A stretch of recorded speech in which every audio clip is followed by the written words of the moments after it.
Hello mga ka-DIY, welcome to my channel, Rogin DIY TV Mix. Mga ka-DIY, no? Mahilig ba kayong magkape? Ayan, at gumagamit kayo ng ganito. Ingat tayo sa paggamit nito mga ka-DIY, no? Kasi pag matagal na natin ginagamit, ang problema niya, hindi na siya nag-o-off.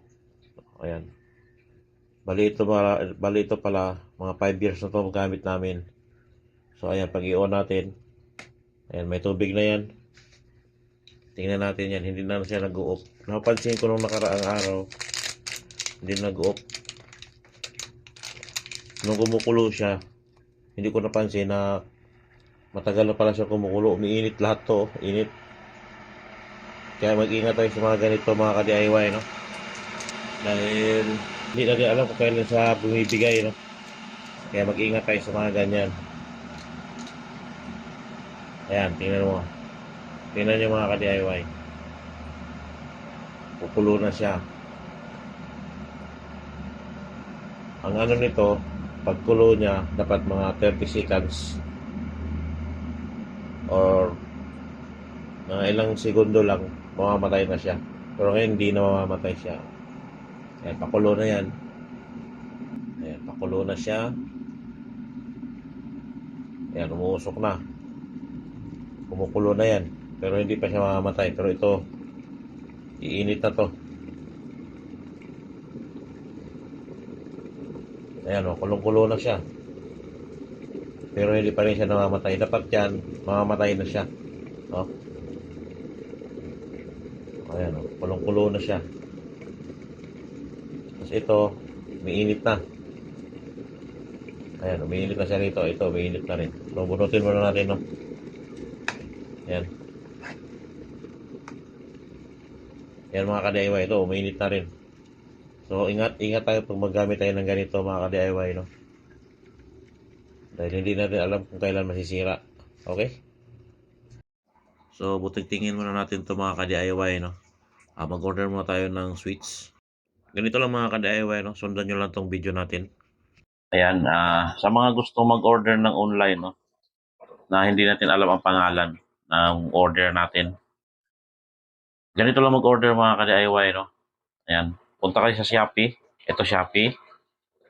Ayan.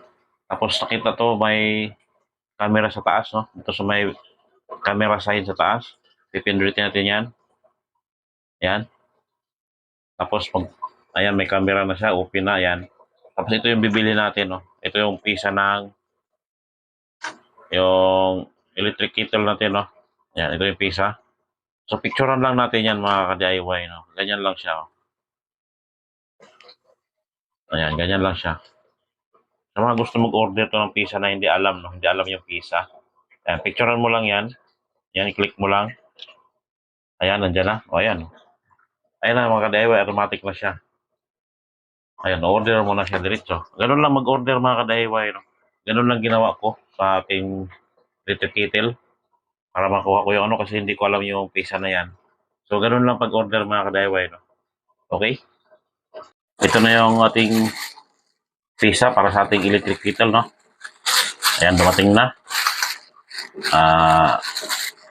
Buksan na natin at para makasimbol na natin yung ating electric kettle or pampakulo ng tubig. Ayan. Buksan natin. Ito siya. Sana sakto to, no? Dalawa talaga siya pag in-order. Ayan, mukhang tama naman siya. Ayan, no? So, ganun lang kadali mag-order sa online, no? Ng mga pizza, kaya na natin mag-DIY. Ayan, ito yung ating i-repair. Ito yung palitan natin ng pizza. Ayan, binalik ko lang ulit para hindi magkalat, no? So, ngayon tatanggalin natin ulit siya. Ayan, ganito lang naman pagtanggal, madali lang. Madali lang siya, oh. Tapos ito, nakatornilyo lang din dito. Ayan. Kayang gayahin. Kung mayroon man kayong mga ganito, Madali lang naman siyang gawin.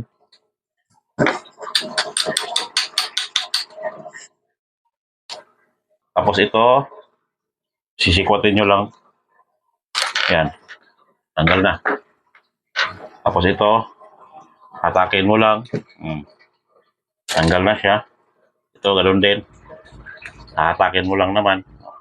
Diba? Parehas siya. Oh. Parehas. No? So ito, itatry natin to. Itong bago. Ito, wala na. Itong bago, itatry natin dyan kung mag-automatic set off na siya. Ito naman, walang baliktaran. Kahit saan naman siya. Yan, kabit natin dito. Huwag. Pwede nyo ipitin dito ng plier. Yan, pag maluwag siya, ipitin kagaya nito maluwag. Ayan, maluwag. Ipitin nyo lang siya ng plier kunti. Huwag yung masyadong malakas. Ayan, ganyan. Para sumikip. Ayan, masikip na siya. Itong isa, testing natin. Ayan, masikip naman yung isa. So, tapos ito, switch. Kabit natin. Ito yung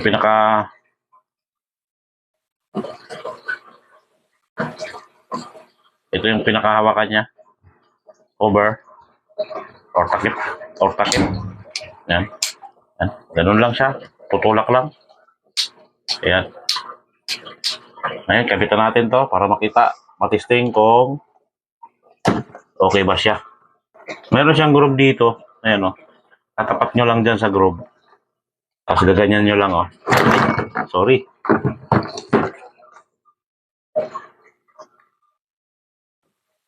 Ganyan lang. Ayan, nasa groove siya. Tapos dito may tornilyo.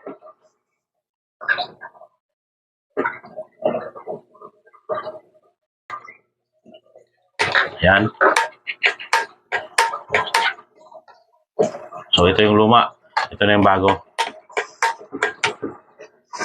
Tapos, balik na natin.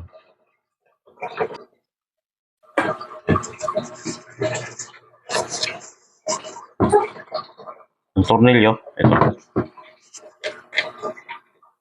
Ay. Ito pala, wire.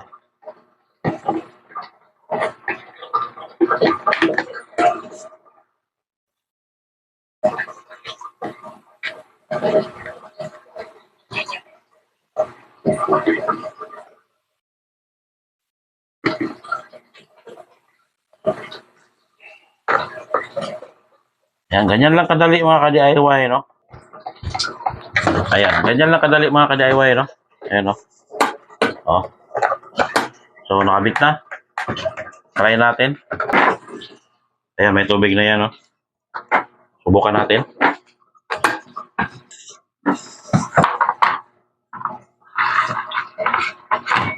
Ayan. Saksak na natin, no? Para masubukan. Ayan, naka-on pala yun. Ayan, on natin.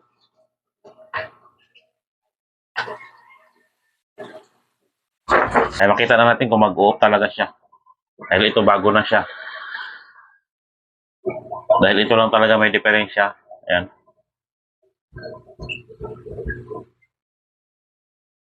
Hindi na siya mag-automatic off. Ngayon dito masubukan natin kung automatic na siya ngayon. Mabilis lang siya i-repair mga ka-DIY, no? Pero pag dito ganito masira na, ganyan, hindi na natin i-repair yan. Mura lang naman siya. Ayan, kumulo na. Ayun, automatic. Okay. Ayos mga ka-DIY, no? So hanggang dito na lang mga ka-DIY, no? Maraming salamat sa panonood. Please like and subscribe. Bye-bye.